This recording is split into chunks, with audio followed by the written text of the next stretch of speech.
আমার বাগিনা আজকে আমার লইয়া গেছে এক সেলুনে। তো এই সেলুন দোকানে আমি আর কোনোদিনও গেছি না। সেলুন দোকানটার নাম হচ্ছে স্মার্ট লুক। আসসালামু আলাইকুম ভালোবাসার ভাইয়েরা। তো সবাই লেগে আমি আজকে গুড নিউজটা লই আইছি। অ্যাকচুয়ালি আমি যে একটা আপ্যায়ন পাইছি ওইখানে গিয়া ওই রকম আপ্যায়ন আমি আর কোনো সেলুনে পাইছি না। তো যাতে আমি সবসময় সবকিছু তোমার সাথে শেয়ার করি, তার কারণে আজকে সেলুন দোকানটা আমি তোমার সাথে শেয়ার করতে আসি। আমার যে আজকে ব্লগ বানাবো ওই কোনো ইচ্ছাটাই আসিল না। অ্যাকচুয়ালি আমার চুল কাটা শেষ, যে বাগিনা আমার নিয়ে আইছে এখন হ্যাঁ কাটিং করতে আছে। তো আমার কাটিং করার পর আমি এদিকে আয়নার সামনে দাঁড়ায় সেইভাবে রকম লুক দিতে আসি।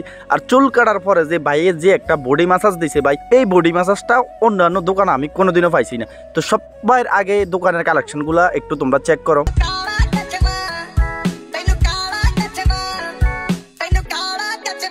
মেন জরুরি কথা হয়েছে যে আমরা মনে করি যে আমরা ভালোবাসার মানুষ আমরা পাই না। অ্যাকচুয়ালি এই দোকানদারটাও আমার একটা ফলোয়ার্স। তো আমি ওইখানে যাওয়ানোর পর আমি বুঝতে পারছি ওই ভাইটাও আমার কইতেছে যে ভাই আমি তোমার ভিডিও দেখি, তোমার ভিডিও আমার কাছে ভালো লাগে, আর ভিডিও আগের মতন আসে না কেন।